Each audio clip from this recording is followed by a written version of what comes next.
retour sur le plateau du Morning à Tel Aviv avec moi, Michel Kishka. Bonjour, merci de nous avoir rejoints. Alors, dernier vendredi de l'année oblige, on va faire la rétrospective, passer en revue les temps forts de l'année 2015, tout en dessin, avec vos dessins. Mais avant, je voudrais qu'on parle de la semaine écoulée et on démarre bien évidemment avec l'élimination de Samir Koundar. Ben voilà, c'est la semaine, on peut dire, elle a commencé par ça. Et ce qui est quand même intéressant, c'est la manière dont une certaine presse le dépeint comme un héros et une autre presse le dépeint comme un terroriste. Et finalement, je pense qu'il a terminé sa vie de la façon dont il l'a commencé. Et c'est ce qui se passe souvent avec des terroristes. Donc ça commence dans la mort et ça finit dans la mort, mais violente. Et évidemment, je ne sais pas exactement qui est derrière sa liquidation. Mais d'un autre côté, en voyant sa tête, je me suis dit qu'il fallait quand même que je me paye sa tête au moins une fois dans ma vie. Jusqu'à présent, en général, j'aime pas dessiner les terroristes, mais le jour où ils disparaissent, j'estime que, allez, je peux quand même un peu les éterniser par un petit dessin, faire un petit clin d'œil à l'histoire et contre la violence. Alors voilà, c'est une tête qu'on ne risque pas d'oublier. Il avait un regard très sympathique. Voilà, en référence à l'élimination cette semaine de Samir Koundar. On va revenir à présent. On en a parlé il y a quelques instants avec Daniel Haïk. Ce mariage de la honte que vous avez décidé de dessiner en faisant référence aussi aux activités du Hamas. Finalement, on est sur le même genre d'activité.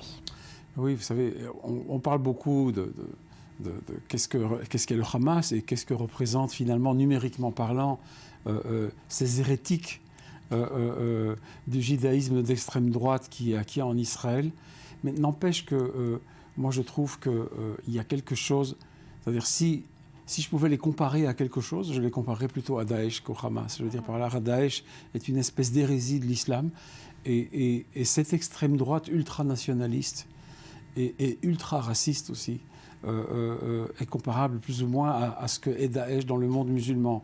Et je pense ils ont quand même grandi sur le lit d'une certaine extrême droite qui pendant des années ne les a pas condamnés, même si aujourd'hui beaucoup disent qu'ils ne se reconnaissent pas en eux, et je veux bien les croire qu'ils ne se reconnaissent pas en eux, mais ils sont finalement la suite logique d'une certaine idéologie, d'un certain messianisme, d'une certaine hérésie du judaïsme et d'Israël qui est totalement à l'encontre du sionisme, en tout cas du moins de la manière dont moi je le considère.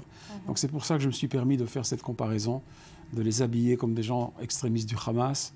Et voilà, ils brandissent le drapeau dans lequel il y a la famille d'Awabche, du village d'Ouma, transpercée d'un couteau, comme ça a été le cas dans ce mariage. Ce sont des images qui mettent vraiment mal à l'aise. Mais ce ne sont pas tellement les images qu'il faut voir, mais l'idéologie qu'il y a derrière, qui est dangereuse. Et je pense que l'État utilise tous les moyens qu'il a pour essayer de se battre contre ça, et j'espère qu'il y arrivera. Allez, on passe au temps fort de 2015. À présent, on commence et le sourire n'est pas forcément sur nos lèvres avec cette année particulièrement traumatisante, terrorisante en France, avec 3 gros attentats pour ne parler que de ceux-là, Charlie Hebdo, l'Hypercacher et le 13 novembre. C'est vrai, et c'est très important.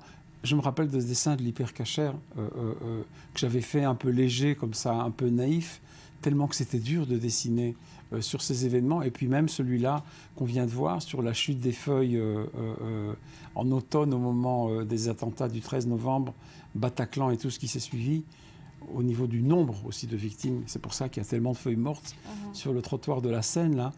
C'est vrai que ce sont des événements qui... On parle de la France, mais ça a marqué le monde entier. Parce que ça marque, j'espère que ça va être un changement dans la manière dont on va considérer les radicalisations internes qu'il y a dans certains pays d'Europe, autour desquels il y a eu... C'est vrai, il y avait des gens qui étaient fichés S, etc. Mais finalement, autour de ça, les fiches, ce n'est pas suffisant. Il s'avère que la Belgique aussi s'est réveillée un peu tardivement, puisque aujourd'hui, tout le monde connaît Manneken Pis et Molenbeek, alors qu'avant, on ne connaissait que Manneken Pis et les frites. Et tout d'un coup, la Belgique est vue d'une autre manière, à cause aussi de cette connexion entre les terroristes qui ont fait ces actes.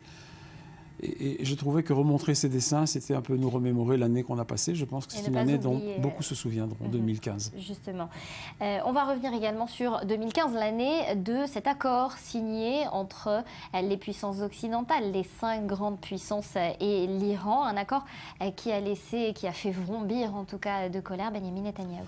Absolument. C'est-à-dire, vous savez, c'est juste la conclusion cette année. Il y a eu la signature.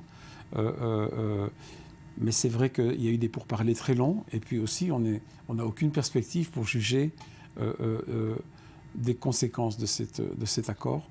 2016 et les années à suivre. 2016 et les années à venir, on saura, l'histoire dira si Benyamin Netanyahu a eu raison de s'opposer tellement fort.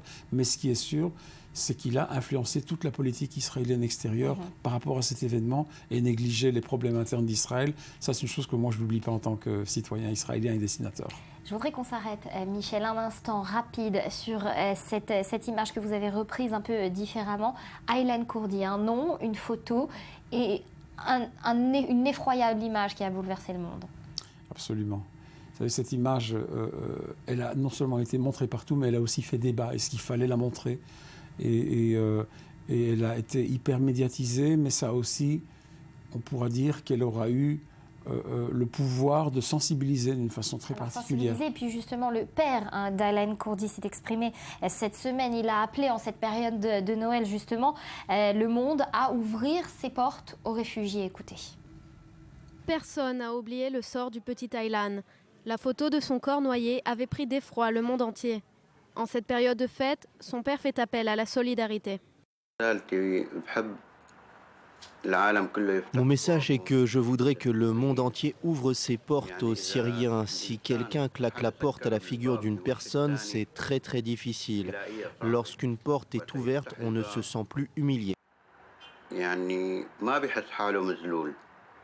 La famille Kurdi avait essayé en septembre dernier de fuir la Syrie, en guerre depuis 2011. Une traversée en bateau gonflable en provenance de la Turquie jusqu'aux côtes de la Grèce. Avec leurs 2 enfants à bord, les Kurdis avaient misé tous leurs espoirs sur leur entrée clandestine en Europe. Malheureusement, cette tentative avait laissé Abdullah pour seul survivant. Aujourd'hui, il apporte un message de paix et d'espoir. Je vous souhaite une très joyeuse nouvelle année. Espérons que l'année prochaine verra la guerre se terminer en Syrie et la paix régner partout à travers le monde. Malgré la proposition qui lui avait été faite de vivre au Canada, Abdullah a refusé. Il a préféré s'installer au nord de l'Irak, où il tente de mettre en place un centre d'aide aux jeunes réfugiés syriens et les encourager à rester dans la région. Un appel qui n'a pas été entendu par plus d'1 million d'immigrés arrivant en Europe en 2015.